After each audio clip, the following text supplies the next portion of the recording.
Hi guys, welcome back to Games FM. Thank you very much for being here, and we're going to bring you another tactic tester, and this one is the Possession King tactic. Now, the link is in the description below. You can download it from storeitoutside.net. Please go and check it out if you want a tactic that will guarantee you lots and lots of possession. Let's have a look how it lines up, though. So we've got a sweeper keeper with take fewer risks and ease off the tackles, so we don't want them doing anything stupid.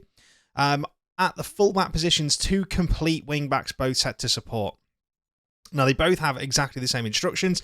Take fewer risks, crossing the aim to the centre. They're going to shoot less often, ease off tackles, but they are going to mark tighter. So they're going to attempt to beat the man to the ball as opposed to have to win it afterwards.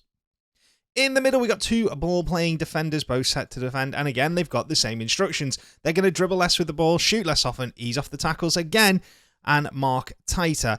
So this is pass and move football, not run with the ball. Let's get that out in the open right now. In the centre, we have a deep lying playmaker with the instructions of support. Pass it shorter, dribble less, and ease off tackles, and they're going to tightly mark their man. Next to him, an advanced playmaker with pass it shorter and dribble less. Roam from the position, and as you guessed, ease off tackles and mark tighter. On the wings then, two inverted forwards, or inside forwards, sorry. Both with the instructions of support. Again, both with the additional instructions exactly the same. Pass it shorter, aim their crosses to the centre, shoot less often, which is very, very strange for an inside forward. They're going to roam from position, but they are going to sit nice and narrow, ease off the tackles, and mark tighter. So we've got two players left. Do we think all 11 players have ease off tackles in their instructions? Let's have a look. So we have the Shadow Striker, and no, they don't. Shadow Striker has no additional instructions on them. And then up front, the Advanced Forward, again, with no additional instructions. So the idea is these two inside forwards are going to roam from that position and not take up that space on the wing. And that's where your fullbacks that are set to complete wingbacks are going to come into their own and be responsible for being a real creative outlet for you. When you've got the ball, we're going to attack narrow, pass it into space, and focus the play through the middle after playing out of defence. It's very short passing at a very slow tempo. Deliberate passing, very little risk, and all about beating the opponent into submission by having the ball more than them. We work the ball into the box. Think Arsenal under Wenger when Henry and Pires were there. They used to take that one extra pass every time. That is what this tactic is going to be all about. Dribbling less and being more disciplined, so playing the easy ball, not the risky one. When we lose the ball, so in transition, we're going to counter press, but we are also going to hold the shape when we win the ball. So it's not about getting it forward as quick as we can. It's again, we win the ball back and we reset. We're going to slow the pace down when the goalkeeper gets it to let everybody get back into position and be exactly where we want them to be, and it's going to be played out to the centre-backs. Out of position, then we have a high press and up front, and a high defensive line. We're going to step up for, but we're not going to dive into tackles. We're going to try and trap them outside. Remember, we're playing narrow, so when we lose that ball, all of our players will be central, which makes sense to trap them outside, where we've crowded the central areas. And we're going to try and stop the crosses coming into the box. I'm actually really excited about this tactic. One thing I really like about Football Manager is if you get a possession tactic right, it brings you no end of success. So, let's find out how we got on with Arsenal. We'll do the usual. We go over to AC Milan and Dortmund as well and see just how many points we can accumulate over the 3 seasons. Let's find out how we got on.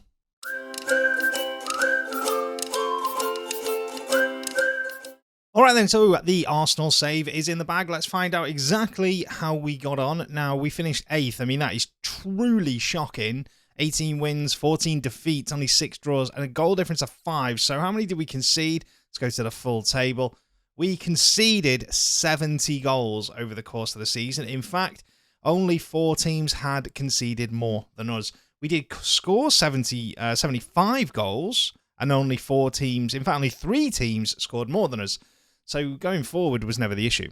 Let's have a look at the team then. So, top goal scorer, Martin Odegaard got 18 from attacking midfield. Martinelli got 18 from the left wing. Eddie and Nketiah got 15. Jesus got 15.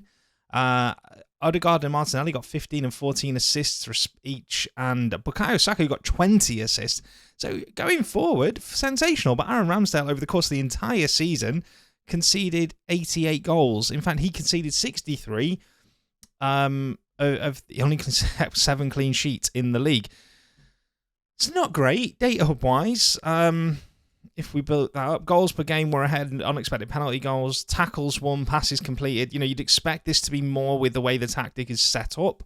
But yeah, it's not terrible. There were some bad results. Let's have a competitions before I show you the result that sticks out that I saw while the simulation was going on. So, 8th in the league, 5th round of the FA Cup, last 16 of the Europa League, 3rd round of the Carabao. But we won the Friendly Cup, so we did a Spurs. So, I'm going to take that as a positive. But there is this result. So, we lost to San Sebastian 7-3 after beating them in the first leg, so got absolutely smashed. And then we lost 7-0 to Brentford. We lost 4-1 to Bournemouth. There are just some really disgusting heavy defeats here. Chelsea put 5 past us at the Bridge. United put 3 past us. So, I wonder, let me have a quick look at something there. Can I? So we only lost 3 games at home all season. Away, so we would have finished 8th, but away from home we finished... No, we would have finished 8th. Sorry, we would have finished what? 1, 2, 3, 4, 5. We're 6th. And away from home, 1, 2, 3, 4, 5, 6, 7, 8, 9th. So away from home, we lost 11. It was our away form that killed us, really. Anyway, so that is going to go into the table with 60 points to start us off on today's tactic tester. Let's see how we get on over in Italy with AC Milan.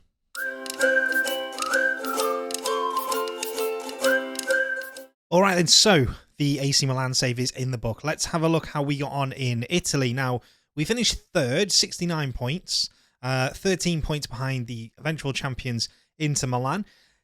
Our problem was the games that we lost. We lost 9 games. And that's just kind of frustrating because we lost games that we should have won. I think we actually lost to Inter twice. We will have a look. So, in terms of the overall season, we scored 72, conceded 41. So defensively not great, this tactic. Got over to 31. If you look at it, the goals we scored was the same as Inter Milan, but they conceded nearly 20 goals less than us, which is probably what's won us the league. Or won them the league, should I say. In terms of the other competitions, let's have a look. So we finished 3rd in the league, knocked out in the group stage of the Champions League, knocked out in the quarterfinals of the Italian Cup, and finished runners-up in the Italian Super Cup. So again, not brilliant, if I'm being quite honest. Data hub-wise, our non-penalty goals was massively higher, or better than the league. Our goals per game was better than the league, and our shots per game was better. It's just the expected goals against per... was higher than the rest of the league. Defensively, I can't get this through enough. It was defensively that this tactic let us down.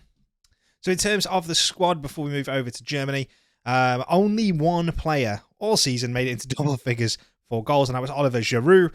Salamaca's got 9, which is impressive, and Rafaela got 7. In terms of the assists, 17 coming from Benacar, and 9 for Theo Hernandez. Not great, but 3rd in the league. That is 69 points to add to the total, Arsenal's total. Let's see how we got on over in Germany.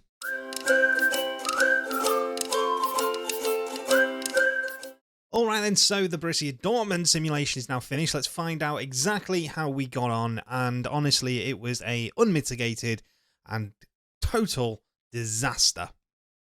So we finished 10th. 10 wins, 11 draws, and 13 defeats. Only scored 41 goals and conceded 45. And so we finished with a negative goal difference. Which, is pretty bad. Competition-wise, we got to the quarterfinals of the DFB Pokal. We didn't even get through the groups of the Champions League. And we went into the Europa League where we were knocked out by Rangers, losing 4-0 in the second leg. So, again, not great. Over on the Data Hub, there isn't anything we really excelled in. It's dismal reading and it's disappointing, I must admit.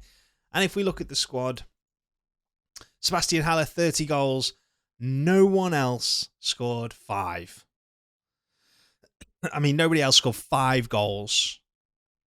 That is dreadful. Marco Reus led the way with 15 assists, and no one else got more than 7. So creativity is the issue there, I think. Gregor Kobel, over the whole season, 45 games, conceded 69 goals. I really don't quite know what to say about this. All I can say is that that quite frankly, it's shocking.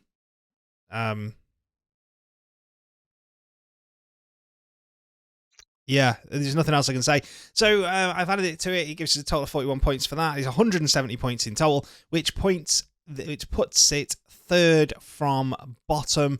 So not great, but more points than I probably deserved. The link's in the description if you do want to download it. Remember to hit the subscribe and hit the like button if you enjoy these videos. And remember, I'm going live Friday night on Twitch with our brand new Journeyman save, where we are in Belgium managing Standard Liège in the first season, and we are right at the start of the season and ready to get underway. I'll see you all soon, guys. You have a great day.